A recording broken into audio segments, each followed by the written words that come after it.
Hello, and welcome back to a thing I've not done in a while. It has been a little bit of a gap since I last recorded one of these for this channel, and that's been for a couple of reasons, really. First off, my gaming channel has always been my priority. This has always been a bit of a side project. But also, I've just not been reading very much, especially. In fact, I think I've read... I can't even remember how few books this year it's been, but not a lot anyway. And in terms of TV stuff, there hasn't really been much I've wanted to talk about up until now, which is why I've sat down and decided to do this. And I think, especially with books, when it comes to reading, well, earlier this year I started doing tabletop RPG stuff, and I'm now involved with several campaigns in various different RPG systems. And that's really been scratching my story itch right there in a very different way than obviously reading a book does, but nonetheless, it's been quite a nice experience. And so I haven't been reading at all, and as I say, of the TV stuff, there's been nothing that's been particularly noteworthy. Although, having said that, there is one that I recorded and never actually got round to putting on the channel, so that will probably follow this very, very shortly. Anyway, so the thing I want to talk about today is the Netflix series Maniac. I say Netflix series because it's apparently, from what I've read on the internet, based on a Norwegian series of the same name, and I hadn't heard of it. It's, I presume, basically taking the same concept and giving it its own spin. And it's not the first time that, American TV and Hollywood generally likes to take stuff from elsewhere and adapt it, sometimes with not very high levels of success, but other times it really does work very well. In fact, a particularly Scandinavian example I can think of is the Lars von Trier series, The Kingdom, which was then brought across to US screens as Kingdom Hospital.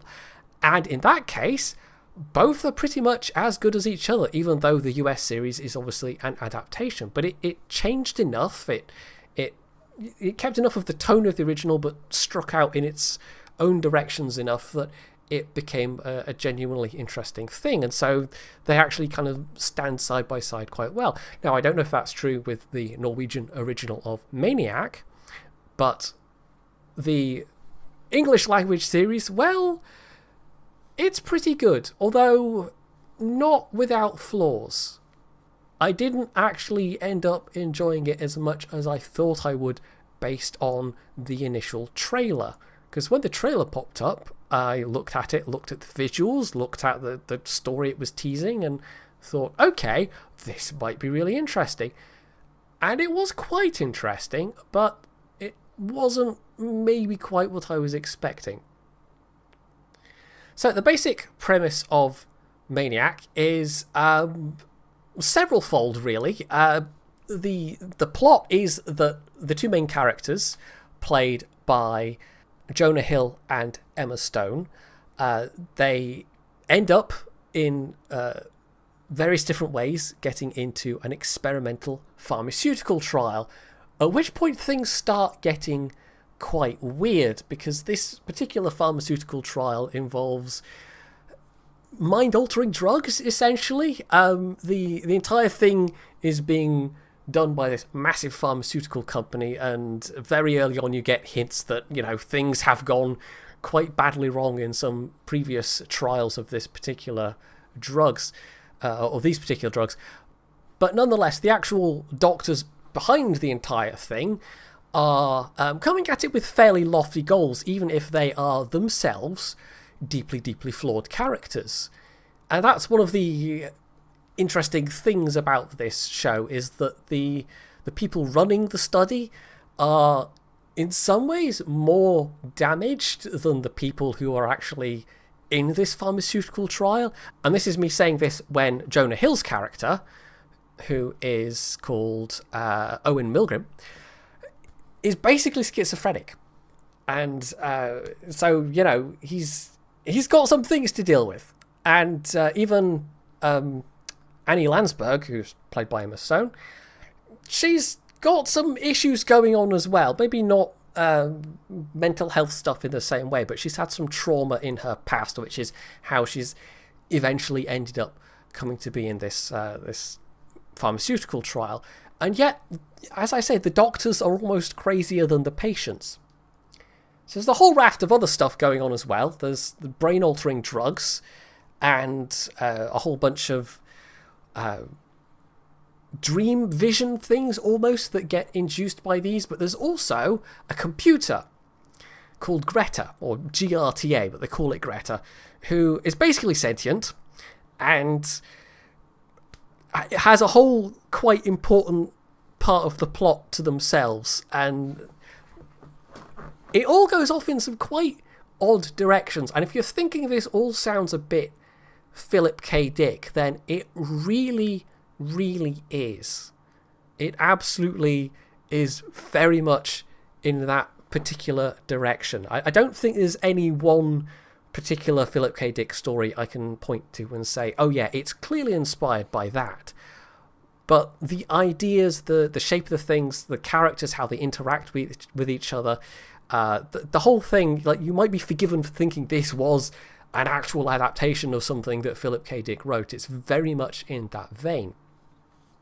So that's a probably not terribly good explanation of the plot. And as ever, I don't really want to give any spoilers away, but I will say the resolution of the plot ends up being only partially satisfying. At least it was only partially satisfying for me. It did ultimately have a fairly happy ending. I mean, it goes to some dark-ish places, but it's not...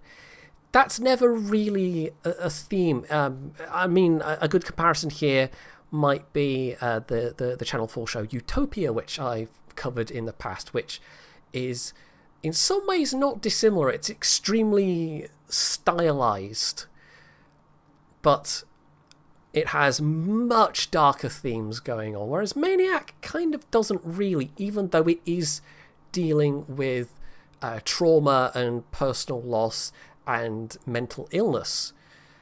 And so there's a bit of an odd tone going on, really, in that you've got these somewhat dark subjects, but the actual story itself isn't really.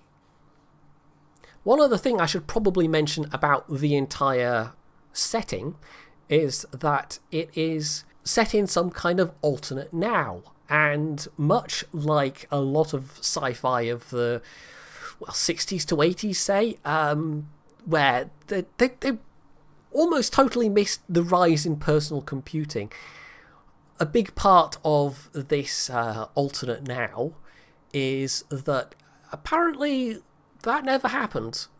And and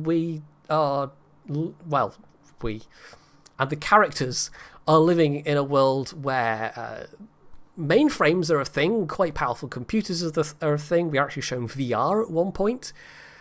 But personal computing, not really. Nobody has smartphones, for instance. That's just not a thing. There are some other touches here and there as well, but it's mostly fairly superficial stuff. I think the biggest hint we have of maybe history having gone in a different path than our own is that the company at which this entire pharmaceutical trial is taking place, Nebadine, is clearly a Japanese corporation, and there are a lot of Japanese workers in this giant building that most of the series takes place in. But all of the American characters that are there as well, all the people that work for the company, also share all these Japanese mannerisms and all these Japanese kind of social customs. So there's kind of a hint that maybe perhaps post-World War II things went in a different way, and there was a lot more cross-cultural pollination between Japan and the US. And that, I actually did think of a specific Philip K. Dick story that kind of features that.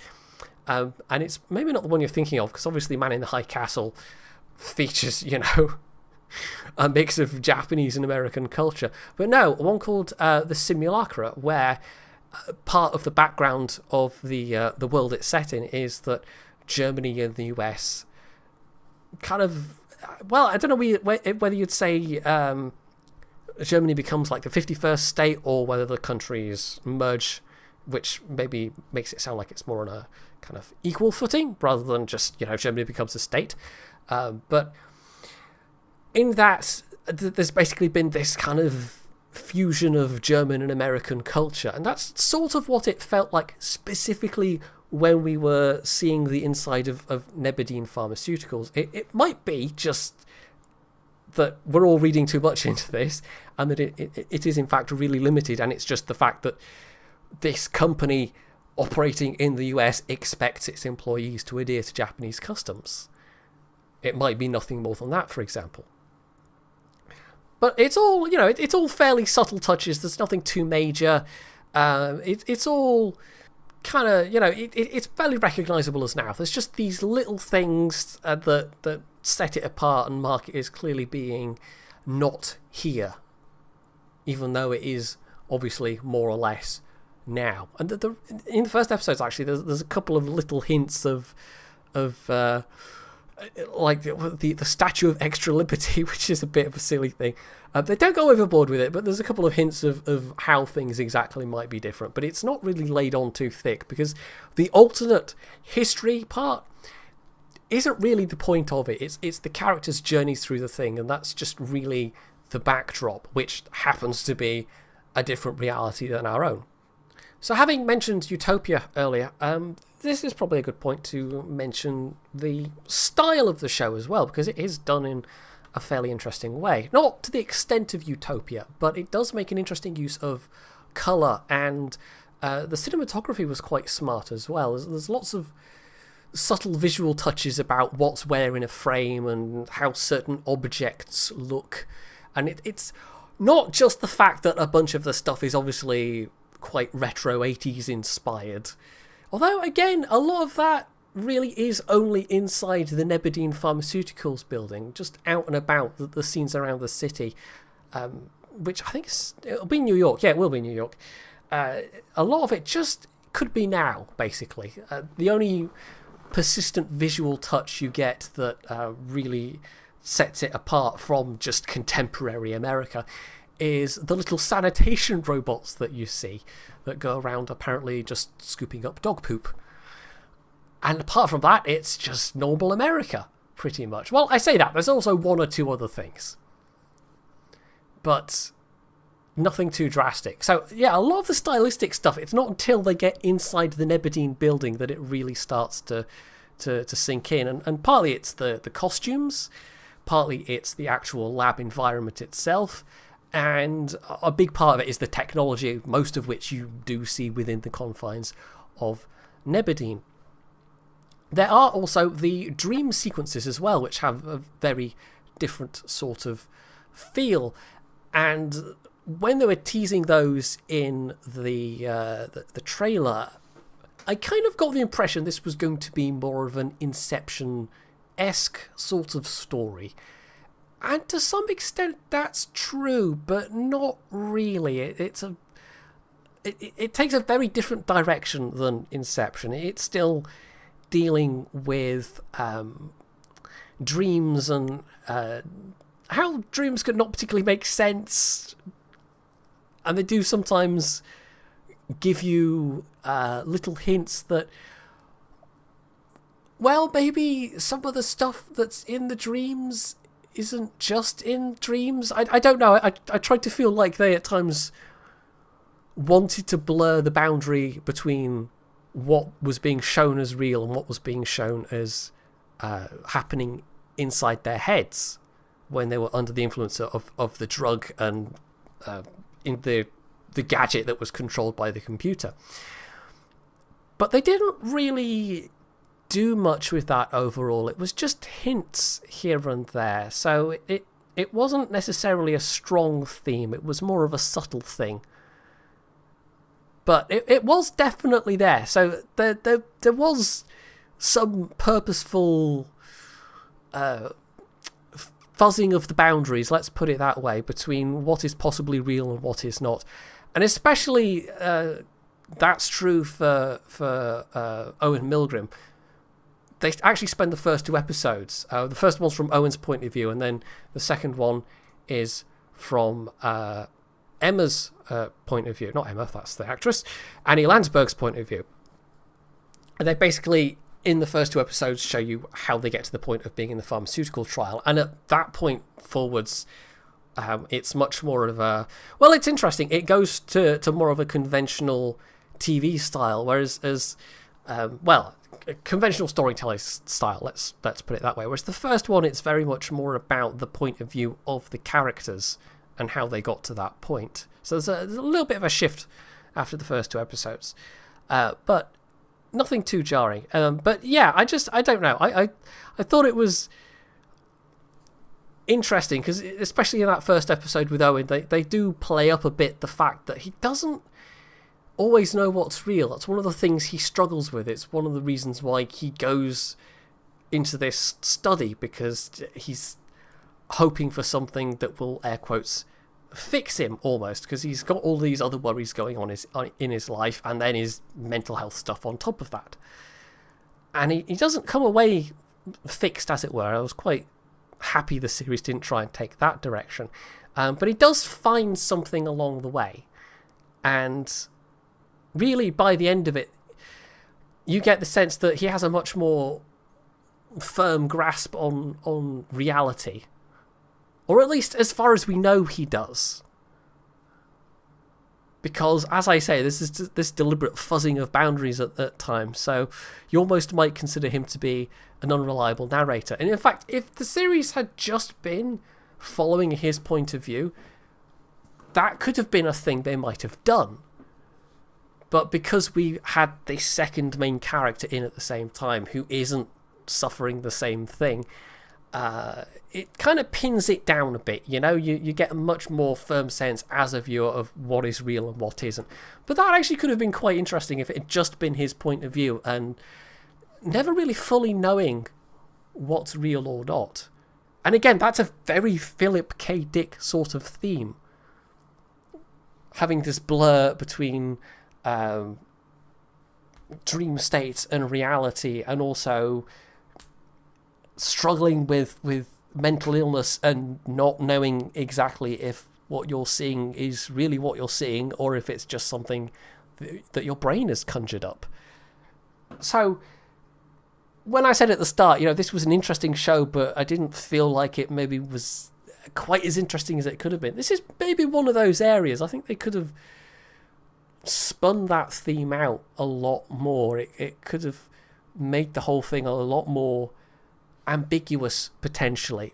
But those kind of stories can be hard to bring to a satisfying conclusion. I'll give it that. There's the potential that they could have tried to do that, and it would have ended up being not a very good finish to the whole thing. Because it then becomes quite hard to give a definite ending to those kind of stories. I mean, Inception is the famous example of that, where there's the spinning top and you don't quite know. But in the case of Inception, that's kind of the point. So overall, this was quite interesting. I've quite enjoyed it. I can quite recommend it. But as my use of the last 3 quites indicates, I feel almost like this could have been something amazing, considering especially the visuals and the production value. The music was very good. The performances were generally very good. Although I do have the one criticism of Jonah Hill here, where there were certain bits where he just mumbled his lines so badly that I had to put on the subtitles before I could actually understand what he was saying. But aside from that, the performances were very good, and it wasn't just them. The rest of the cast were very good as well. And so, although I love that Netflix and also, you know, companies like Amazon, and I think Hulu's doing their own funded stuff, I know other companies are funding their own stuff as well. I love that they're doing shows like this that are a bit more risky, that wouldn't necessarily get made by mainstream TV networks. But at the same time, this one somehow just kind of misses the mark. So I can recommend it, but you might come away like I did, feeling like it somehow could have been a bit more. So, that's it for this episode. Apologies for just how long it's been since the last one. I do have one book to cover that I should finally get around to try doing. And as I say, there's also another TV episode that I covered that I just never got round to posting. So that'll probably be up fairly soon after this one. It'll be a much shorter one than this one as well. And yeah, thanks for bearing with me. Those of you that have stayed sub to the channel, and I shall endeavour to not quite leave such a big gap next time. So if you've seen Maniac yourself, you can let me know what you thought of it in the comments section. You can do all the other things with the like button and the sub button, etc., etc. And as always, stay tuned for more.